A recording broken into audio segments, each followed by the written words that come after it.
This video is going to provide a hint on all 5 of the questions that are covered on the study guide. So the first topic that we went over is finding the unit rate of fractions. And so question 1 says, Elena is biking at a constant rate. Every 1/8 hour, she bikes 7/2 miles. How many miles does Elena bike in 1 hour? So there's a few ways for us to think about this question. We know that every 1/8 of an hour, Elena bikes 7/2 miles. And so, one strategy that's always really helpful for these unit questions, and excuse my messy handwriting as I draw on the screen, is just to draw a double number line. So, if I label one of my number lines HR for hours and another one of my number lines miles, I can start lining up the number of miles and the number of hours. I know that in 1/8 of an hour, so just 1/8 of an hour, she bikes 7/2 miles. Now, that means that if I add another eighth of an hour, so if she bikes for 2/8, another eighth of an hour would be 2/8 of an hour, then she is going to bike 14/2 miles. And the reason is because every time I add 1/8 of an hour, so you can see on the top number line, I've gone from 1/8 to 2/8. I know that I'm adding 7/2 of a mile. And of course, 14/2 is just 7, but we just know that every time we add 1/8, we add 7/2.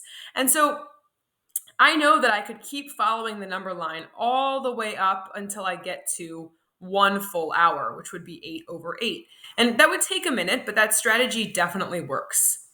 The other way that you could solve this problem is you could simply recognize that you are looking for a rate that is miles per hour. And we know that we're looking for the number of miles she went per 1 hour. And we have a relationship between miles and hours that we know. We know that Elena bikes 7/2 miles per 1/8 of an hour. And so we can simply divide 7/2 divided by 1/8, and that'll give us our final answer of how many miles she bikes per hour. And you could use our keep, change, flip strategy, or you could always use a calculator for this sort of question. And that's a hint on how you do question 1.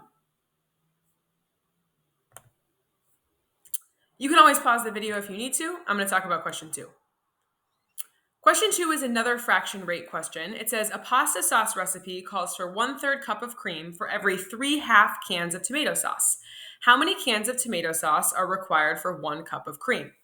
So you could use a similar strategy for this one like I just showed for question 1, right? You could draw your double number line to show the relationship between cream and tomato sauce. I'm going to just label it T for tomato sauce and C for cream. I know that I'm going to start with a 0. And then for 1/3 cup of cream, I know that she is going to use 3 halves of tomato sauce. And I can just keep counting up on my double number line, because if I add another 1/3 cup of cream for 2/3, every time I add a 1/3 cup of cream, I am adding a 1.5 cups or 3/2 cups of tomato sauce. And so after 2/3 cups of cream, I would have 6 halves of tomato sauce. And you could keep going. I mean, the next one is going to be your final answer, because we have 3/3, which is the same thing as 1 cups of cream. And so whatever number goes here tells you how many cans of tomato sauce you need. The other way you could think about it is the second strategy we used in question 1, which is just that how many cans of tomato sauce per, it's a rate, tomato sauce per cream. And I'm abbreviating tomato sauce TS, but cans of tomato sauce per cream. Well, I know that for every 3/2 cans of tomato sauce, I'm splitting up those 3/2 cans of tomato sauce between 1/3 cup of cream. And so I simply have a division problem.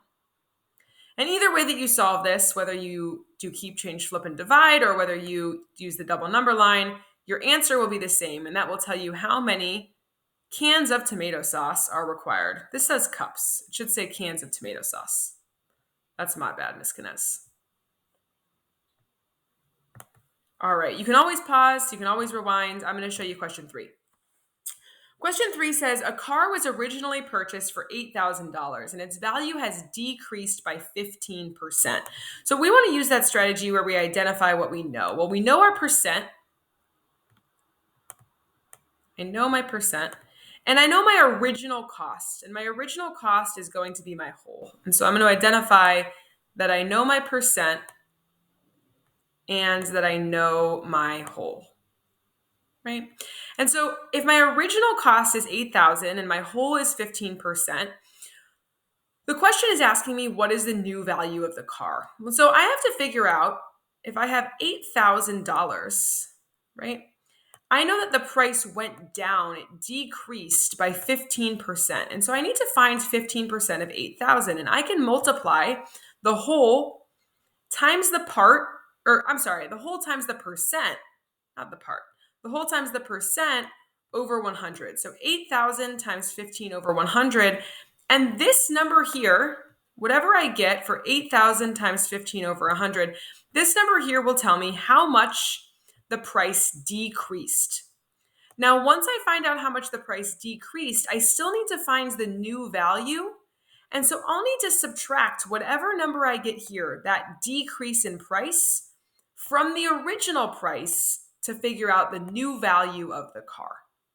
And that's kind of the layout of question 3. I'm going to show question 4, but again, you're welcome to pause, rewind. That's the beauty of YouTube.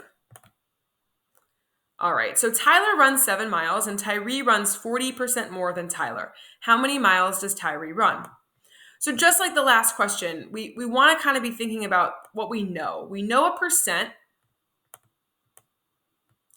and we know a whole. We know the whole is 7. And so if the whole is 7 and the percent is 40, we can use that same formula that I just outlined in question 3. That formula would be whole times the percent over 100, and that will tell you what the part is. This formula will tell you what is 40% of 7. But remember, the question isn't just asking us what's 40% of 7, it's asking us if Tyree runs 40% more, how many miles does Tyree run? And that's question 4. The final question is 5, and 5 just says that a store offers a 30% discount. Now, A says the regular price of a t-shirt is $20. What is the discount price? Well, we know that the regular price of a t-shirt is $20. So we know that our whole is $20. And of course, we know our percent. It's going to be 30% off. And so if you use your standard formula, right, which is whole times percent over 100, you'll be able to figure out what the discount is. But what this question is asking you is not how much money off. It's asking you what is the new price. Discount price usually refers to what the new price is. So don't tell me how much money you save. Tell me what the new price is after the discount. Now, in question B, it says if the regular price of an item is X dollars, what is the discount price in dollars? And so what this question is asking you is, what can we always multiply any price by? No matter what the price is, what can we always multiply any price by to get the new discount price, right? And the hint here is that the discount is $30 or 30%. And so to calculate the discount, we're always multiplying the whole times 0.3, because 0.3 is 30 over 100. That's how we always would calculate the discount. But to calculate the new price, what would we always be multiplying by? It's not 0.3, it's another number. Think about what percentage you pay if you get 30% off, right? And then finally in question 3, if you know that the discount price, so after the discount, you pay $28, what is the regular price? And so if you get 30% off of something, so some mystery whole number, I'm going to use a W for whole again, some mystery whole number times